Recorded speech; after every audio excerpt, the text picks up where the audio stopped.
বাঁধাকপি চচ্চড়ির জন্য আগে আমি তেলটা একটু গরম করে নেব। দিয়ে দিয়েছি তেলটা, তার মধ্যে অল্প একটুখানি আগে গোটা জিরে দিয়ে দিলাম। তেলটা একদম গরম হয়ে গেছে। এখন আমি দুখানা মিডিয়াম সাইজের পেঁয়াজ কেটে রেখেছিলাম সেটা আগে এর মধ্যে দিয়ে দিচ্ছি। দিয়ে পেঁয়াজটাকে আগে একটু হালকা করে ভাজা করে নেব। পেঁয়াজটা অনেকটাই এখন নরম হয়ে গেছে। এখন আমি এর মধ্যে ভেটকি মাছের অল্প একটুখানি তেল দিয়ে দিচ্ছি, আর একটা মাথা ছিল ভেটকি মাছের সেটাকেও দিয়ে দিলাম। দিয়ে এবার এটাকে কিছুক্ষণ আমরা ভাজা করে নেব।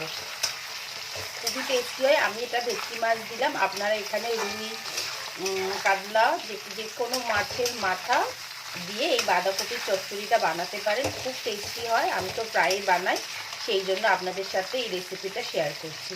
তো এখন এটাকে কিছুক্ষণ আমি ভাজবো। দেখুন, দেখতে তো খুবই সুন্দর লাগছে। ভালো করে আমি মাছের মাথাটাকে ভেজে নিয়েছি। এবার আমি এর মধ্যে কিছু আনাজপত্র দিয়ে দেবো। তার জন্য আমি এরকম ছোটো ছোটো চৌকো চৌকো করে আলু কেটে নিয়েছি, সেটা আগে দিয়ে দিলাম। তারপরে আমি কিছু বেগুন কেটে নিয়েছি, এই বেগুনটাও আমি দিয়ে দিচ্ছি এর মধ্যে। পুরো বেগুনটাই দিয়ে দিলাম। দিয়ে জিনিসটাকে আরেকটু ভালো করে ভাজা ভাজা করে নেব। প্রত্যেকটা জিনিস দিয়ে দেবো, দিয়ে ভাজবো ভালো করে। এখন এইভাবে একটু সময় লাগে, কিন্তু খুবই টেস্টি হয় রান্নাটা। একটু যদি সময় দিয়ে আপনারা করেন তাহলে দেখবেন এর সাথে আর অন্য কোনো কিছু লাগেই না। এই চচ্চড়িটা দিয়েই আপনারা পুরো ভাতটা খেয়ে নিতে পারবেন, এত টেস্টি হয়।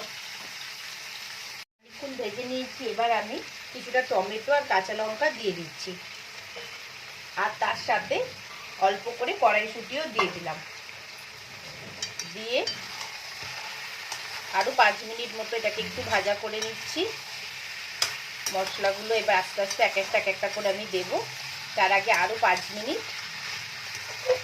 আমি এই সব আনাজগুলোকে একটুখানি ভাজতে হবে।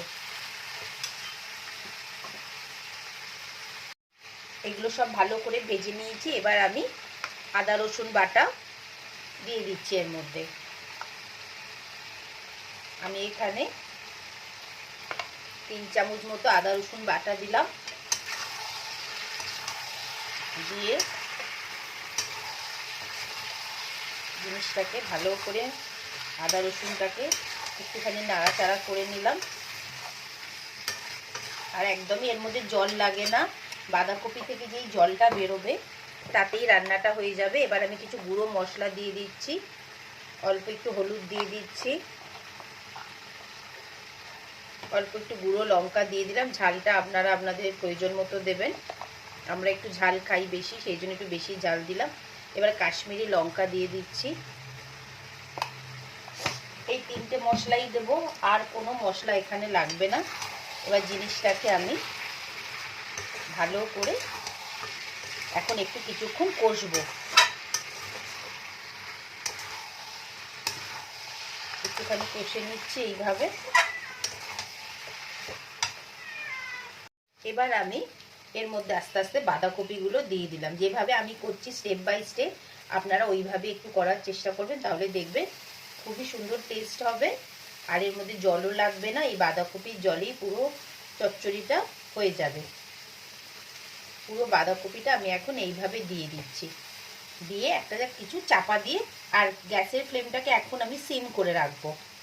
এখন আমি 5 মিনিটের জন্য এটাকে একটুখানি ঢাকা দিয়ে রেখে দিচ্ছি।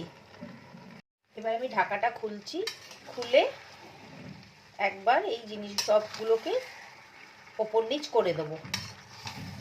আর বাঁধাকপি দিয়ে অনেকটাই জল বেরিয়েছে, তার জন্য কি হবে, আর জল তো দিতে লাগবে না। এইভাবে এখন আমি ওপর নিচ করে নিচ্ছি। এখন আমি এর মধ্যে নুনটা দিয়ে দিলাম পরিমাণ মতো। যতটা নুন লাগবে ওটা দিয়ে দিচ্ছি। দিয়ে গ্যাসের ফ্লেমটাকে কমাবো না, মানে বাড়াবো না। এটাকেই এখন এইভাবে কিছুক্ষণ নাড়াচাড়া করতে থাকবো। এই যে এইভাবে আমি যেভাবে করছি আপনারা ওইভাবে করলে একদম সেম এরমই হবে, আর টেস্টও খুব ভালো হবে। আবার এটাকে এখন আমি ঢাকা দিয়ে দিচ্ছি। একবার আমি ঢাকাটা সরিয়ে জাস্ট নাড়াচাড়া করে দিচ্ছি। দেখছেন কালারটা তো খুবই সুন্দর এসেছে, জলটাও দেখুন পুরো বেরিয়েছে, এটাতেই বাঁধাকপিটা পুরো সেদ্ধ হয়ে যাবে। এখন আমি গ্যাসের ফ্লেমটাকে একদম মিডিয়াম করে দেবো, যাতে জলটা একটু তাড়াতাড়ি মরে যায়। দেখুন কত সুন্দর দেখতে হয়েছে।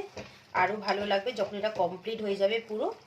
এরমভাবে নাড়াচাড়া করে আমি আবার ঢাকা দিয়ে এটাকে এখন রেখে দিচ্ছি। একটু সময় লাগবে হতে, কিন্তু খুব ভালো হয়, টেস্টি হয় বাঁধাকপির চচ্চড়িটা। এখন একবার আমি চেক করে নিচ্ছি।